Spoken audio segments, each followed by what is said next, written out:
So tinatawagan ko na po ang aking lalab sa si Rose Daniel para ma-interview na natin siya. At ayan na. Alam mo dito pala, oo tama. Akin na pala yung red cellphone CD boy kasi meron akong ano dyan. Hi, say hi to everyone. Ayan, Rose. Yan, You're hello, live now. guys. Akin naman na yung red. Oh. Narinig niyo ba ako? Narinig niyo ako? Oo, malakas siya. Oo, malakas yung ating ano. That's good. Paki-back mo That's good. direct CD. Hindi ko alam yung pag-back nito. Ayan. Okay. Okay. Say hi to them. Ayan. Yan ay magandang gabi sa inyong lahat, guys. Ewan ko kung sa Amerika, good morning. Here in the Philippines, good evening, everyone. Naku, tuwan-tuwa si Baby Yowen, oh, talagang Oh. talagang lumabas siya ng room. Ayan, sabi niya, may idol Rose Daniel na magpapaaral sa akin. Sagot na. Oh, hello daw. Say hi to your idol, Rose. Ayan. Oh, sabi I'm gonna watch her concert. Wow, I'm gonna watch his concert. Wow, please sama mo ko, sabi ni Baby Yowen. Yeah, I will join you. Ayan. Sa kanyang tatabi siya sa akin. tatabi ka daw Baby Yowen kay ano ha, kay ano mo, idol mo Rose Daniels. Ayan. So here's our question ha. Our first question, ayan. How was your experience with your American husband, Sir David, ayan, in Masbate? Kamusta naman yung inyong bakasyon sa Masbate na Masbate. napakagandang nangyari, ayan. Memorable siya sa amin kasi nakaka-relax. Oo. Tabi ng dagat. Tapos parang na-feel ko kung anong probinsya. 'Di ba? Kasi laki ako sa probinsya. Mm-hmm. So after 36 years na nanirahan sa Amerika, parang na-feel ko, ito pala probinsya ulit. Ganon. Tapos presko yung hangin, yung mga tao doon talagang friendly talaga sila. Tapos makikita mo talaga na yung sabik sila na makakita ng mga tawag ba dayuhan?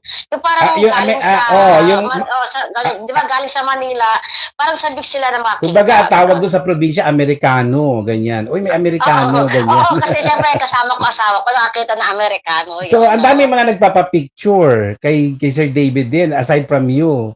Ay, oo. Yung mga Pilipina doon talaga nakikita ko talagang inaano nila na mga picture sila, ganun. Sabi naman asawa ko, wag ka magsiselo. Sabi ko, honey, sige celebrity ka, sige pa-picture ka rin. So, kanya-kanya kami pa-picturean, kaya maganda naman. Okay, so how did it feel when you and your manager, Direk Benny Andaya, gave away school supplies, ayan, to more than 100 students in Tinapian, Masbate, ayan. And the old you from your elementary days still go back and you also come from a poor family. Nakita mo ba yung sarili mo sa kanila? Ay, oo, nakita ko. Kaya nga nag-agree ako kay Benny na talagang pumunta ng Masbate. Parang gusto ko ako talaga mag-abot ng mga binigyan ko na donation para school supply sa mga bata.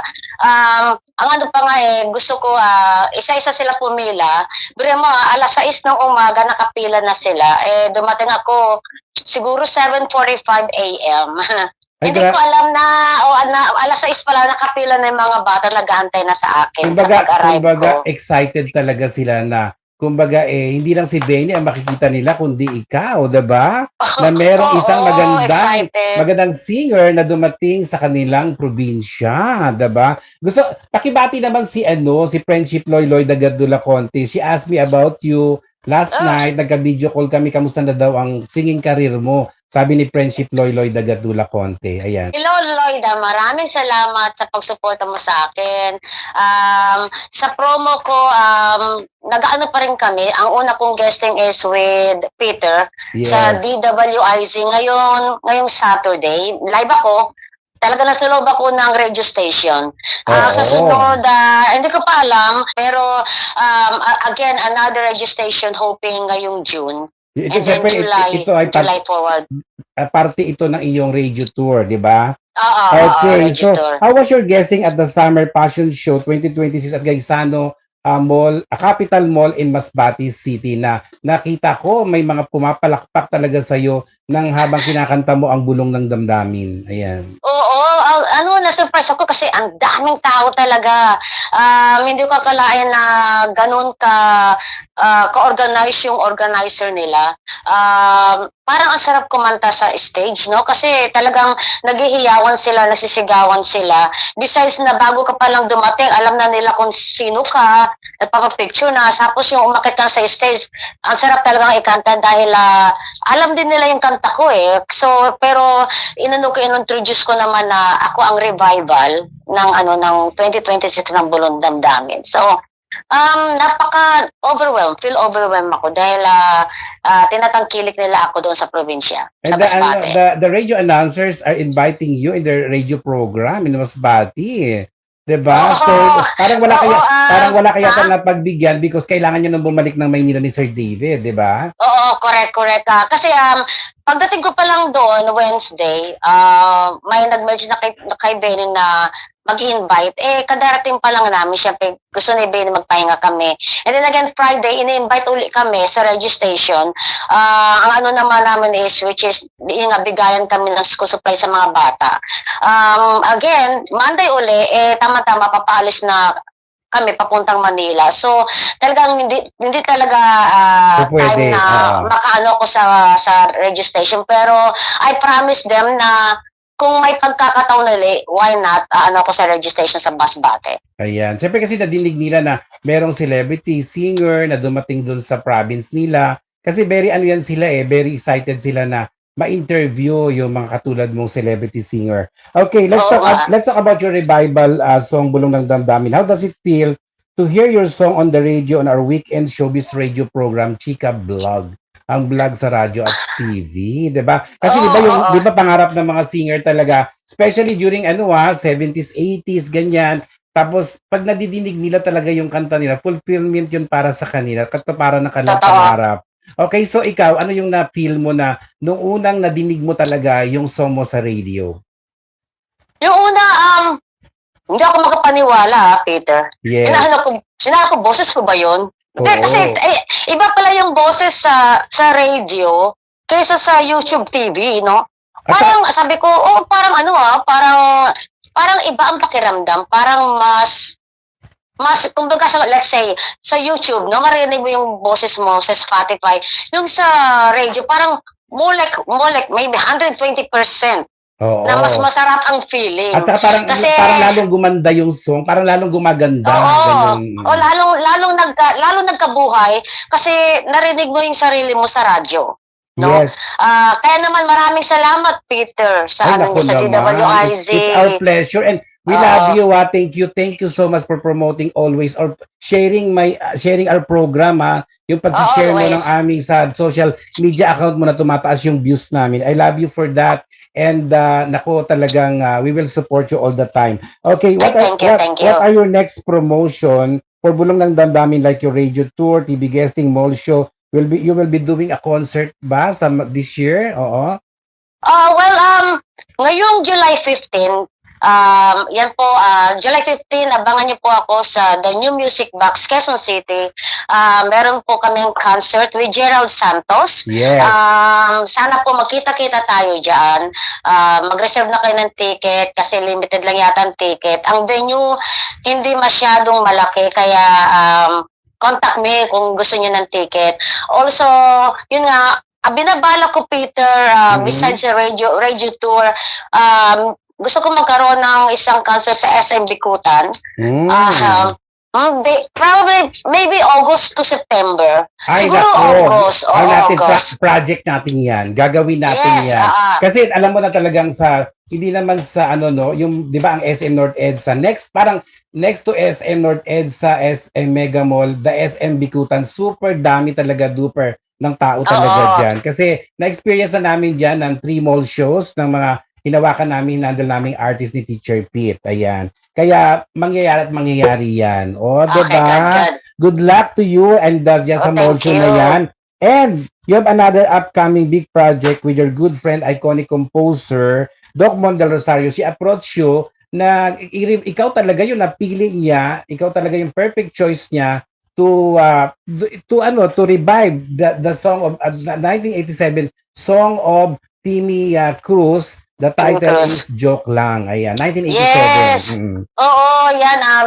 Kaya nga, thankful uli ako dahil pinagkakatiwala ni Doc Mon del Rosario ang kanta niya na Joke Lang. So, yun na nga po, confirm na dati, nung tinanong ako ni Peter, hindi ko ma-confirm, pero ngayon confirm na right now ay Oo, di ba? Yung video na, di ba yung parang in-splice mo lang siya. And then, pagnood ko, very timely siya. Sabi ko, di ba yung nung in-update mo about that project, sabi ko, my gosh, na-watch ko yung video na ini-interview kita. I'm asking you about the song, the Joke Lang, nagustuhan ko yung version mo, na meron nagbabadya ba ito na mai-revive mo for 2027. Ito na yung kasagutan, finally, natupad na, diba? Talaga nga, matutupad na. Yes. In fact, hopefully, matatapos niya yung bagong version, hopefully next week. And then siguro mga next month yun na magre-record na uli ako sa recording studio, and then it's gonna be takes probably mga August or September marirelease ko na yan sa Spotify, sa iTunes, sa Apple Music. And you have yes. Bali tatlo yan promo ko And you have 3 revivals na. First is Ibang-Iba Ka Na by Renz Berano, Bulong ng Damdamin, and then this one, your new revival of Joke Lang by Timmy Cruz. Bongga yan, di ba? Tapos congratulations on your new title, Revival Queen. Ayan, iyon na talaga yung title na yan. Thank you naman. Wala nang pwedeng magtaas ng kilay dyan. Hindi na pwedeng pagtaasan nila ng kilay yung title na yan. Sayo talaga yan. Aside from your title na Pop Rock Diva, Independent Concert Queen. Di ba? According to Benny, ikaw na talaga ang Independent Concert Queen. Di ba? Okay. Peter, may nakita ko may mga comment yan, no? Sabi ni Lloyd, hello Rose, you sound as good person. God bless. Hey, thank you, Lloyd. Yan, kita mo. Friendship Lloyd is very supportive with you. Ayan. Thank you so much. God bless you also. And then, Raquel Karen, yes, yan, kapatid ko yan. Watching from Sampaloc, Manila. Shout out to my sister. Yo, kita mo, kapatid ko. Tulungan mo ako magbasa ng message. Ang ganda mo magbasa. I love you. I love you, Friendship Lloyd. I love you, Raquel. Kaya naglagay ako ng eyeglass kasi naman sa contact lens. Kaya nag-eyeglass pa makabasa talaga ako. Oo, saka ang ganda ng, you have a good audio today. Very nice. Okay. Thank you. Thank you. And then, many of our famous singers who want to have their own book as their biography, ayan, is this also on your bucket list, Rose? Yes. Yung magkaroon ka ng sarili ng libro? Oo, talaga nga, isa yan sa mga wish ko and a must-have ko na magkaroon ako ng book ng biography ko. Para naman, ayaw ko sabihin na para pag nawala na ako sa mundo, para naman in the future, kung hindi na ako hindi na ako as a singer, as a regular, na lang ako, mamamayan, meron akong libro na titingnan ko, syempre, yung gusto ko rin ipamahagi ang book ko ng biography ko about me, about myself, how I started as a singer, from poor to what I am now. Yan ang gusto ko ipaano sa libro ko para naman yung mga bata na sa ngayon gusto na umangat sa buhay, makuha nilang aral ang buhay ko. Talagang pipili tayo ng pinakamagaling na author dyan. Ayan, sige, okay. For that book, ha? And, nakatutuwa naman ang interview naman natin ngayon, di ba? Mas bongga. At saka, I'm very happy for you kasi, di ba, yung mga iba kasing singer, kapag bumalik sila ng Pilipinas dito, parang walang nangyayari, parang wala silang nagiging project, di ba? But you, kahit yung mga iba na mga nagtatry sila na nasa abroad sila tapos nagpunta sila dito, talagang hindi sila talaga sinuswerte. But you, meron ka talagang yung mga kanta mo talaga ay talaga may pagmamalaki because una si Renz Berano yung ni-revive mo. And then, 'di ba, si Marisa Tubig. And then now si Timmy Cruz. So sino pa kaya yung mga susunod na i-revive ni Rose Danyas? Ayan ang aabangan natin. Ayan ang aabangan natin kasi ako naman I go with the flow, no? Yes. I go with the flow kasi para sa akin kahit na nag-retired na ako as a business analyst sa Amerika, pagdating ko rito sa Pilipinas, meron pa pala akong dapat gawin, no? Yes. kailangan ko pa pala ipagpatuloy yung dati kong passion na maliit pa ako as a singer pala. So, I go with the flow kasi alam ko na yung Panginoon meron pang ano sa akin na kailangan may tatapusin pa talaga pala ako na kahit na sunod-sunod ang mga project, okay ako dahil at least, I'm healthy pa, kaya ko pang kumanta, why not? Diba sabi ko sa'yo, habang kaya ko pang kumanta, why not, nakakanta pa ako. Di ba lagi naman sinasabi nila, a singer is always a singer? Oh! Oo, diba? totoo yan, totoo yan. Talaga. And alam mo talagang destined mo talaga to be an artist, to be a recording artist because dati parang aagawin ka na sa pagiging US Army na hindi natuloy. Diba? Oh my God! Diba? Oh. Para for your awareness, si Ros Daniels ay nag-training na for US Army pero hindi natuloy because ipapadala sila sa what country? Iraq! Sa Iraq, diba? Yes. Ito yung bombing doon guys, sa... kamuntik akong talagang ready na ako sa US Army, kompleto na yung training ko. Pero yun nga, yung nagkaroon ng September 11, yung World Tower. Doon na nagkaanuhan niya. I think hindi ko linya na maging talagang isang US Army. Oo, kasi so, diba, parang siguro linya ko talaga na maging singer. Oo. At saka, siyempre may patutunguhan tong mga ginagawa mo na pagpo-promote natin. Kasi di ba nagiging aware na talaga sila na may isang Ros Daniel sa music industry.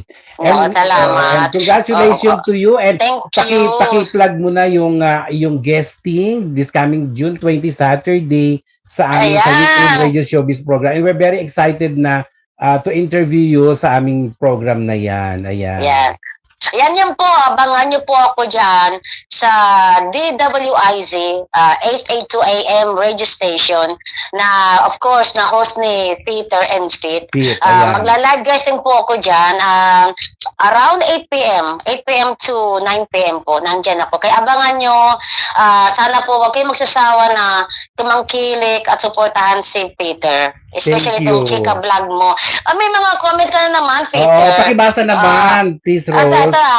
Sige, ito talagang eyeglass ko talaga nakakatulong. Okay. Sabi ni Mab Channel, sana i-revive din ni Miss Ros Daniels ang tukso. Oh my God! Diba? Oo, di ba maganda yan? Pero kinakanta mo sa karaoke yan. I heard you. Oo nga, kinakanta ko yan. Oo. So, nga, tingnan natin, Mab Channel, I go with the flow. Kasi na mag-offer sa akin, doon ako. At itong tukso, kinakanta ko talaga rin yan. Kaya isa-isa lang. Ang dami magpaparevive sa akin, Peter, ha? And for my, thank you, Ma'am, sa pag-request. And naman kay Friendship Lloyd. Sabi niya, I wish you can sing Nora Honor songs. May ilan akong alam na kanta ni Nora Honor. Ay, pwedeng kahit ilang lines lang. Alam mo, si Miss Lloyd Dagat Dula Conte. Yung handog. Oo, wait lang, Miss Rose, ha? Alam mo, lalabs Rose, papakilala ko siya bilang isa siyang Noranian. True-blooded Noranian talaga siya. Mula teenager hanggang ngayon, Noranian talaga siya. At ginawa niya ng tula si Miss Nora Honor na inacknowledge ni Ate Guy at pinost ito sa kanyang official Facebook page at pinasalamatan na naging isang superstar na si Friendship Lloyd bilang gumawa ng tula para sa kanya. Napakagandang tula. Kasi That's nice. Hindi lahat ng tao nakagawa ng tula. Oo. Siguro pag marunong kang gumawa ng tula, marunong kang gumawa ng kanta. Sana ganun ako. Oo. Diba? At saka diba, kumbaga yung in-honor ni Ate Guy, inacknowledge siya, kinilala niya yung tula ni Friendship Lloyd Dagat Dula Conte. That is something, diba? Napakalaking bagay yun na ang idol mo ay talagang nagustuhan yung tulang ginawa. Because Friendship Lloyd Dagat Dula Conte of Bayonne, New Jersey, USA is a mother of poet. Poet. Thank you so much. Ito pa, meron pa. Pero Lloyda talaga, alam ko yung kantang handog. At ihahandog mo sa kanya, a cappella. Pwede ba yun? Pwede ba? Pwede tayo magsabay tayo, Peter. Sige. Sasabihan kita. Ayan. Kasi, parang kailan lang ang mga pangarap ko'y kahirap abutin. Dahil sa inyo, napunta ko at sa nais makarating. Nais ko kayong pasalamatan kahit man lamang isang awitin.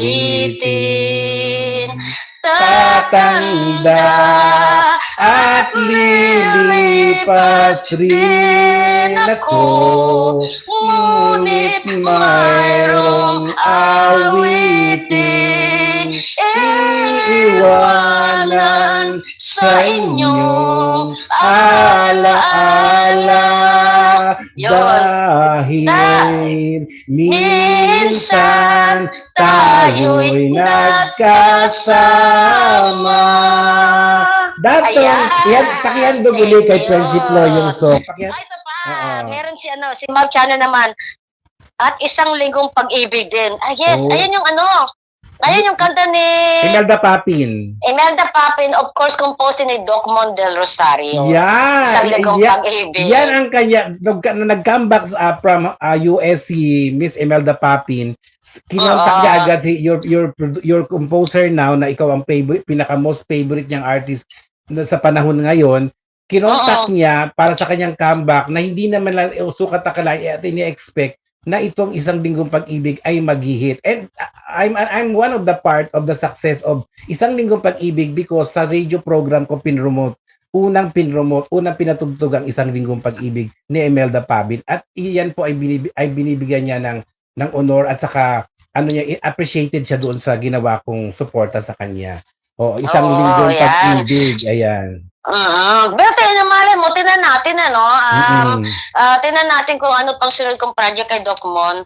Sabi ni Lloyda uli, maraming salamat, Rose Love it. Thank you, Lloyda. Pause lang ako kaya yung boses ko. And I'd like to take Friendship Loy. Ayan siya yung bibili ng pambili ng books ng aking baby Yowen. Ay, that's good. I love you, Rose Daniels. You are big heaven sent to my apong si Yowen because very talaga ako tiri-eyed ako kanina. I'm speechless and very very touched sa good news na ibinigay mo sa akin na pag-aaralin mo si baby Yowen this year at ikaw magbabayad ng kanyang tuition fee monthly. I love you for that and you're welcome. I really appreciate your love, your kindness, your help to us. Thank you so much. Bibihira ang katulad mo, Rose Daniels, my lalabs. I love you. And of thank course, you, Peter. Also to Sir David. I'd like to thank Sir David. Super, super nice. Very gentleman, very sweet, very loving and caring and supportive to you. Diba? Since day one na kumanta ka, nandiyan na siya para suportahan ka. So, please, please greet your husband. Ayan. Oo. Yes, mama, nasaan na kaya yun? Siguro nasa labas, nilalabas si Pogi. Nilalabas siya. Okay. Kaya, alam niya na mag-ano ako ngayon, kaya nag-ready rin siya, lalabas din siya para daw, hindi daw siya makaano sa akin. Kasi pag palakad-lakad siya, na tumitingin-tingin ako So. Okay, I love you and ako talagang, very thankful ako talaga kay God, kay Lord Jesus, kung Nazareno, ganyan, our Mother of Perpetual Help, kasi nga dumating ka sa buhay ko. Kaya, yung mga nagtataas ng kila, yung mga naiinggit, huwag kayo maiinggit kasi pag good person ka, ang makakasalamuha mo is good person din, good-natured person din. Totoo, just like Rose Daniels. Katulad ni Rose Daniels, mabuti siyang tao, mapagmahal siya sa pamilya niya, good lady siya. So ang naging husband niya, good husband, mabait na mister ang kanyang natagpuan. 'Di ba ganoon naman talaga ang sa mundo, 'di ba? Okay. Ganun talaga. Pag mabait ka, mapagbigay ka, mapagmahal ka sa kapwa mo, talagang yung blessings, talagang yung sunod-sunod. Umaapaw. And maganda kasi si Rose Daniels, walang sumbat and coming from her heart, yung kanyang pagtulong. Mula sa puso ang pagtulong niya sa tinutulungan niya na alam niyang mahal siya. Ayan, nagbibigay ng importansya sa kanya. Okay. I love you, Rose, and see you on June 20 with Teacher June Pete, 20, Sir David. yes, Saturday, guys. Yan, 8 to 9 p.m. Sundan nyo. 8 p.m. to 9 p.m. Yes. Tutok kayo sa 882 DWIZ AM Radio. Yeah, 882 sa inyong pitan sa AM band. Ayan, hindi kayo maliligaw at mapapanood kami sa FB Live, sa YouTube, sa Aliw Channel 23, sa Signal Channel 23. Tapos marami pang mga mga channel.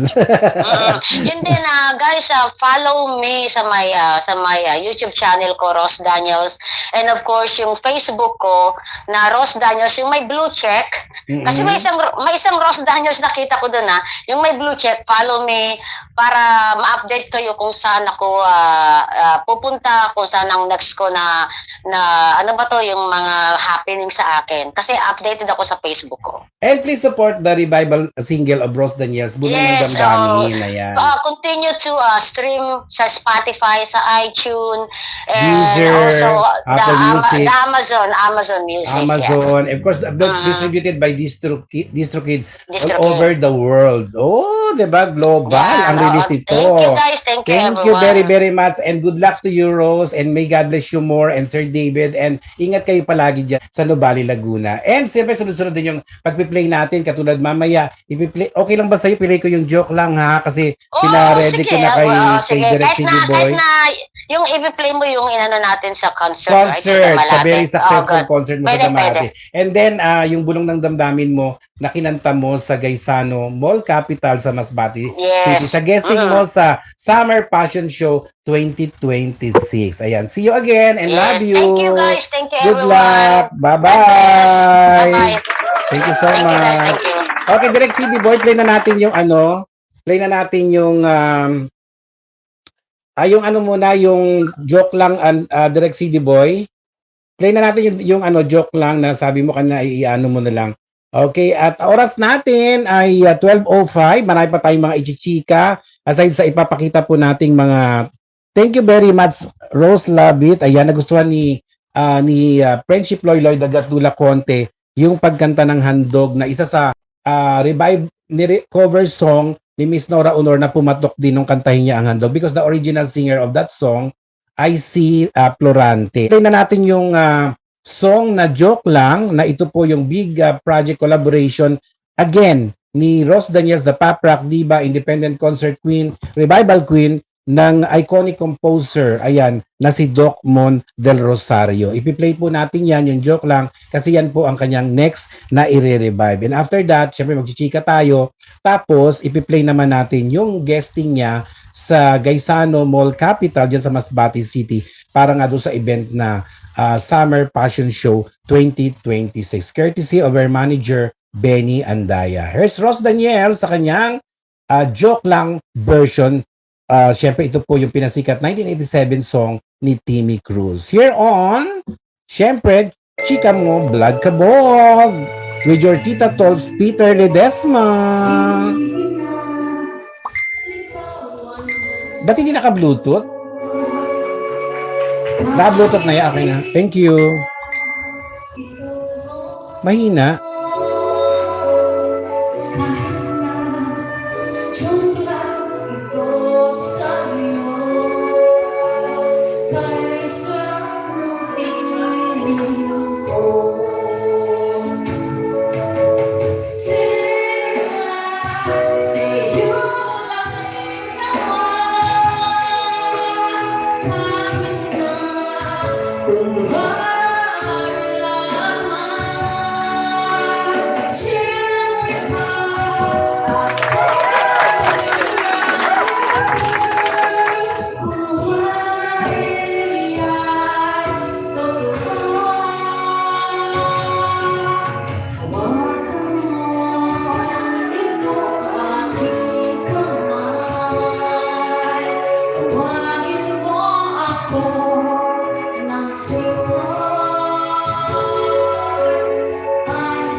Bongga, di ba? That's the version of Ros Daniels Joke Lang by, syempre popularized by Timmy Cruz in 1987. I love you so much, Rose.